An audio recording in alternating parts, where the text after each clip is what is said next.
This is a very, very important week for gambling, for the future of gambling on sport, for horse racing within that picture. And it is well worth just reminding you of some of the headlines that have been building towards the next stage of the gambling review. This in the Sunday Times. Sport faces biggest cash crisis since tobacco ban, gambling logos to be outlawed from all kit. And you'll recall earlier in the week, Gary Lineker posted a notable intervention where he criticised some of the Premier League clubs for their associations with bookmakers.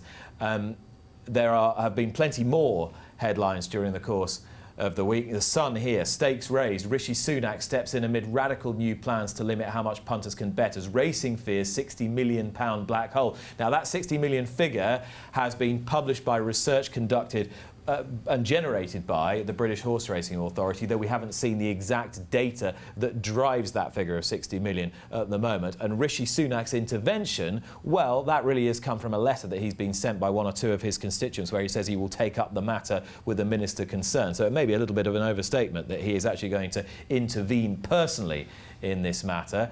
The Daily Telegraph this week. Football sponsorship. Under pressure, Gambling Commission should aim fire at football shirt sponsorship. Plans to introduce affordability checks, though admirable, would be an own goal for the Gambling Commission. And it really is the issue of affordability checks that will notably affect horse racing if they are brought forward, as has been suggested in some media reports this week. Now, to try and put a little bit of meat on the bones, I'm joined by the Horseracing Bettors Forum chair, Colin Hord, who is with me now. Colin, good morning. Good morning, Nick. Now, Neil Channing, who appeared on this programme last week, professional punter and much respected commentator on matters gambling, suggested that racing faces an existential crisis or an existential moment here. Do you agree with him? I think I wouldn't say it was an existential crisis, but I do think it's a serious concern for horse racing. Yes, I do think affordability checks could be a serious blow for racing.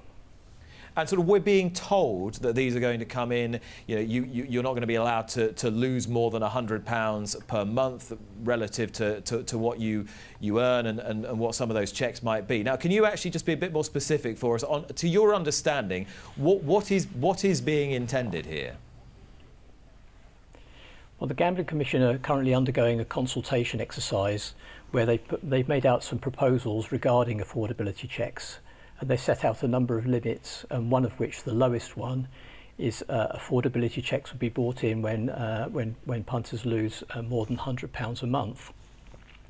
And that's alongside a number of other initiatives that they'd like to see about how long you can spend gambling and other issues. But I think the issue for us is really about whether that's a reasonable activity in terms of horse race betting, mainly because we think it's easily avoidable by opening up a number of accounts, continuing to bet with bookmakers on the high street and at the racecourse, and possibly even using illegal bookmakers or bookmakers from overseas. So you don't really think this would be something that would stop problem gambling? You don't believe it would stop problem gambling in any way? Well, no, we see that there are some issues associated with affordability, but we believe that gambling operators can still do much more to prevent those who show signs of problem gambling and help them and restrict their activity, and not bring in affordability checks for swathes of punters who just have a losing run or are unlucky in some way and have lost £100 that particular month, and then have to go through the process of sending in, you know, substantial amounts of personal information regarding how much they earn or their pension or their savings, etc. Yeah, that's an interesting point. To what extent do you believe that this would be a really intrusive process? I mean, what would you actually have to go through to pass these affordability checks? Well, some punters are already going through affordability checks at the moment, and from what we hear, they are quite intrusive. We've known cases where people have had to send in their bank statements, their wage slips, their pension information, and even in some cases what they've got in the bank in terms of savings. And I don't think, you know, for people who have an enjoyable pastime as betting on horse racing, should be having to go through those sorts of checks.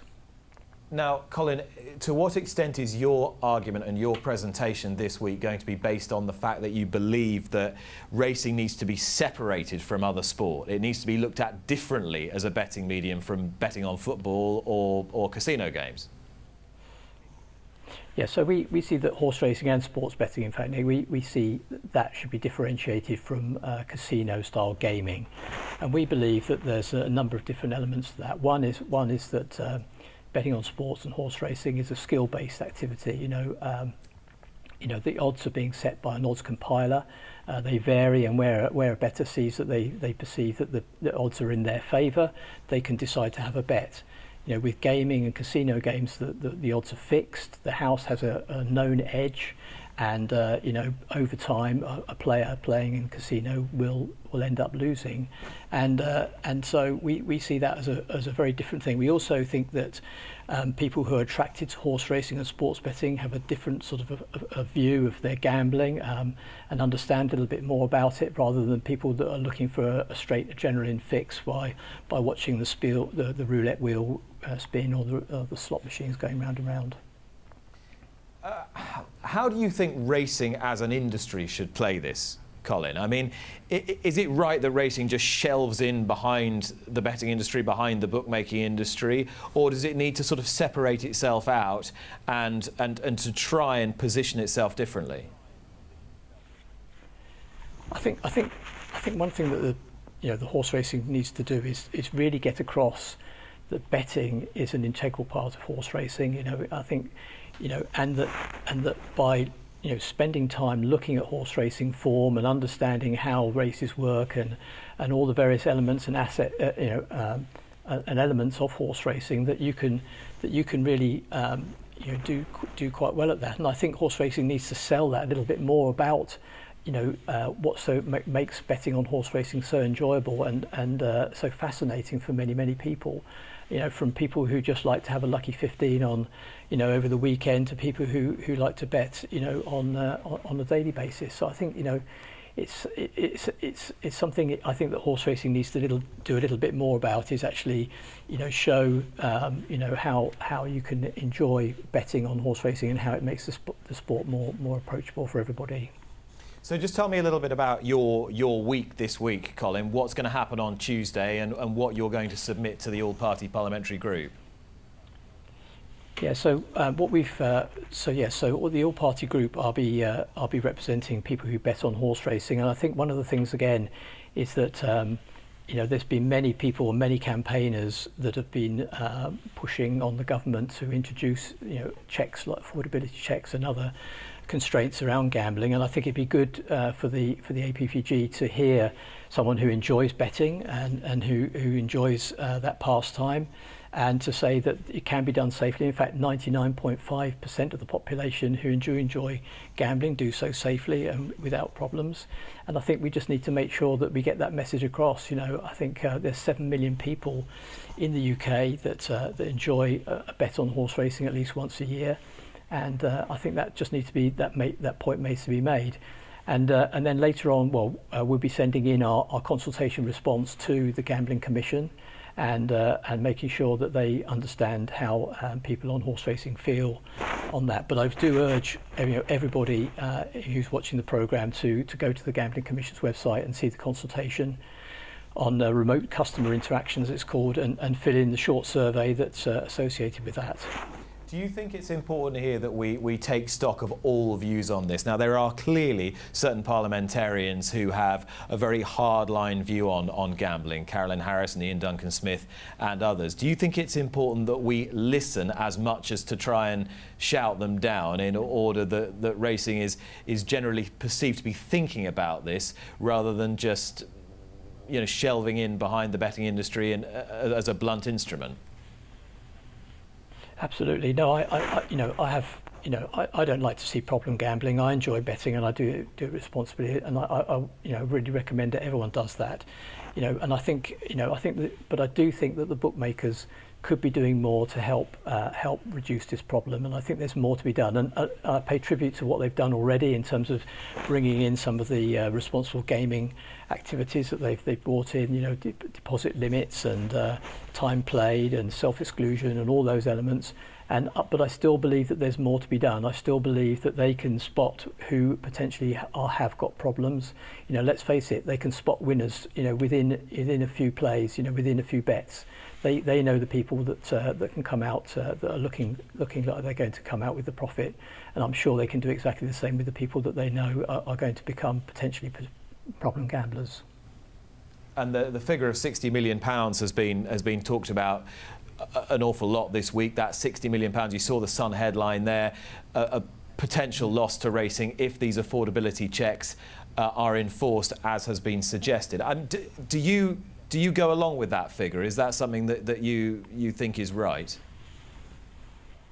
Well, I haven't seen the workings, like you say. I haven't seen the workings out of that. But I think we all know that racing's finances are not in the best place at this moment in time, and any reduction in what comes in from the levy board and from potentially from bookmaker sponsorship and media rights will be a blow to the industry, and that's only going to hit one place, and that's going to be prize money of racing. And once that elements, then we're going to see reduction in owners, trainers going to struggle, and as we know at the moment, racecourses may be under threat as well. So we don't want to see any reduction in races finances at all.